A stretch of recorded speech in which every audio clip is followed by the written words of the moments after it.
review buku, habis kelar baca buku Anything You Want by Derek Sivers, 40 Lessons for a New Kind of Entrepreneur. Oke, ini barusan, nggak barusan sih, udah beberapa hari yang lalu, cuman baru mau baru mau untuk review sekarang. Seperti biasa, aku kasih overview, terus habis itu apa yang aku suka, apa yang aku nggak suka atau mau challenge dari buku ini. Terus 3 key takeaways dari buku Anything You Want by Derek Sivers. Pertama, langsung ya overview apa sih buku apa sih buku Anything You Want itu. Jadi seperti judulnya jelas banget bahwa ini adalah 40 pelajaran untuk entrepreneur dari Derek Sivers. Itu adalah pendiri dari cdbaby.com. Apa itu cdbaby.com? Mungkin nggak begitu terkenal gitu kali ya di Indonesia, tapi ternyata cdbaby.com itu adalah toko gitu ya, online shop yang bisa untuk pertama kalinya itu kita bisa check out beli CD dari musisi indie di Amerika saat itu gitu. Jadi ini settingnya adalah dari 10 tahun pengalamannya si Derek Sivers. Jadi mulai dari tahun 1998 sampai 2008 ketika dia akhirnya menjual cdbaby.com. Terus habis itu kalau diceritakan itu bener-bener mungkin untuk orang zaman sekarang gitu, mungkin untuk anak-anak zaman sekarang yang bener-bener udah Gen Z gitu nggak bisa, agak sulit gitu karena tidak bisa membayangkan hidup tanpa internet. Padahal dulu tahun 98 di awal-awal internet itu dia menggambarkan ternyata susah gitu ya untuk bisa bertransaksi via internet. Dia harus bayar lisensi, nggak ada marketplace kayak Tokopedia zaman sekarang di mana orang bisa jual beli gampang gitu ya. Jadi dia bener-bener dia punya bayangan, dia lulusan Berkeley yang bagus banget gitu kan ya kalau music college.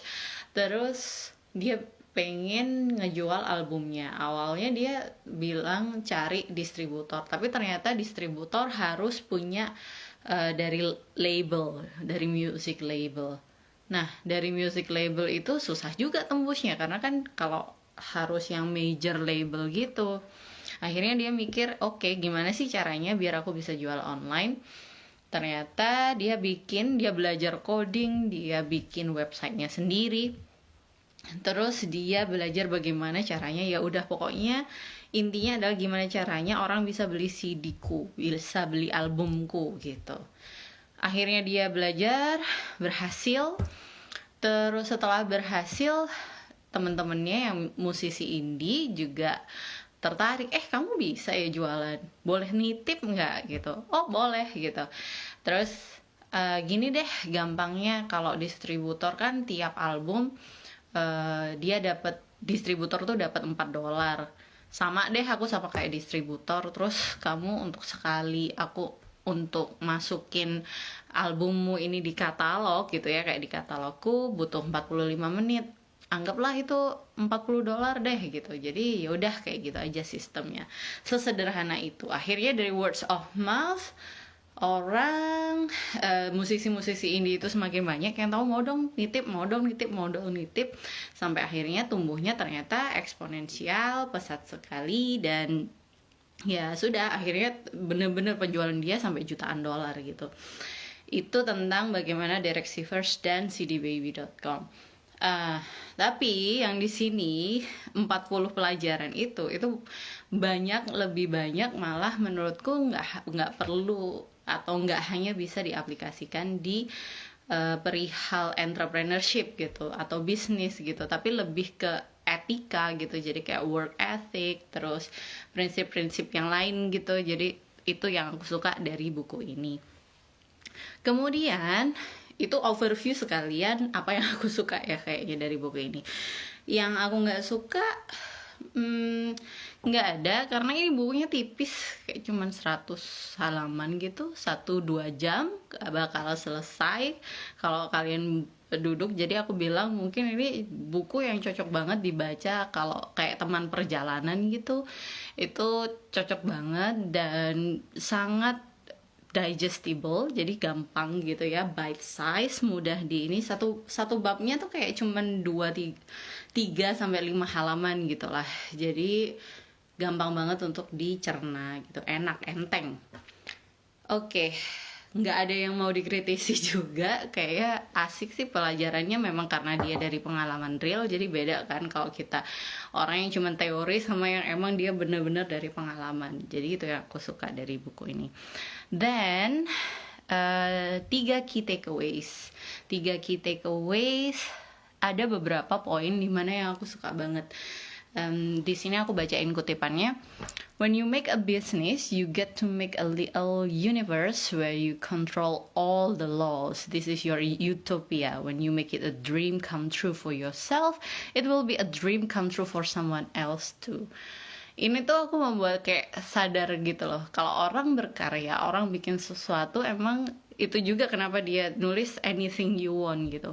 Ya udah, ketika kamu berkarya, kamu mau idealis, boleh, silahkan. Seperti membuat bisnis itu seperti membuat little universe atau dunia kecil di mana kamu bisa mengatur gitu loh, mengatur. Itu adalah utopiamu sendiri, itu adalah dunia dengan standarmu sendiri gitu. Sama juga sih kalau menurutku, kalau berkarya, kita bikin karya sesuatu tuh apa, misalnya kalau aku bikin newsletter lagi ngulik gitu, orang mau bilang misalnya harus pakai metrik atau apa, fokusku nggak di situ, ya udah nggak apa-apa gitu. Aku sama Devon bikin newsletter bener-bener itu buat share hasil belajar, ya itu fokus kita kayak gitu. Jadi itu adalah bentuk utopia kita sendiri dan it is real gitu. Kalau misalnya pengen bikin sesuatu, bikin aja yang anything you want gitu, gak usah dengerin orang dulu gitu, biar bisa memenuhi utopiamu sendiri. Terus habis itu aku yang suka juga itu ada nih, we've all heard about the importance of persistence, but I had misunderstood. Success comes from persistently improving and inventing, not from persistently doing what's not working. Kadang-kadang kan kita salah paham ya, maksudnya persisten atau kekeh atau ngotot atau konsisten itu kadang ternyata kita salah paham gitu. Bukan melakukan sesuatu hal yang sama terus menerus, tapi bagaimana agar kita bisa konsisten itu adalah untuk terus improving and inventing. Karena bakal percuma kalau misalnya melakukan hal yang sama padahal itu there is something wrong and it's not working. Jadi kalau ada yang memang salah ya diperbaiki gitu, metodenya atau solusinya bagaimana. Jadi ketika kita cuman ngotot atau kekeh dan konsisten padahal itu nggak berhasil, padahal cara itu terbukti gagal gitu, ya sama juga bohong gitu. Jadi itu pentingnya untuk bisa konsisten atau persistence, tapi persistensinya bukan ngotot di hal yang memang nggak bisa gitu. Terus yang terakhir, itu key takeaways yang terakhir yang aku suka adalah when you're onto something great, it won't feel like revolution, it will feel like uncommon sense. Ini bikin mikir gitu. Jadi key takeaways yang terakhir itu adalah ketika aku berpikir, iya ya gitu. Setelahnya itu di bab-bab selanjutnya dia juga menjelaskan sih. Jadi kayak ketika kita melakukan sesuatu yang besar gitu, maksudnya itu biasanya nggak kayak magic, nggak bakal instan gitu. Jadi nggak mungkin kerasa seperti bener-bener kayak sulap atau sesuatu yang instan. Pasti sesuatu yang besar itu rasanya nggak tiba-tiba gede gitu, tapi pelan-pelan. Kok kayak nggak umum ya, sesuatu ini nggak umum, sesuatu yang dilakukan itu nggak umum, pelan-pelan baru ketika dievaluasi, dilihat titik berangkatnya, baru kelihatan, oh ya ternyata perjalanannya sudah sejauh ini, ternyata perjalanannya sudah perbedaannya itu dengan titik start tadi sudah sebesar ini gitu. Tapi ketika dalam prosesnya rasanya juga nggak jauh beda aja gitu.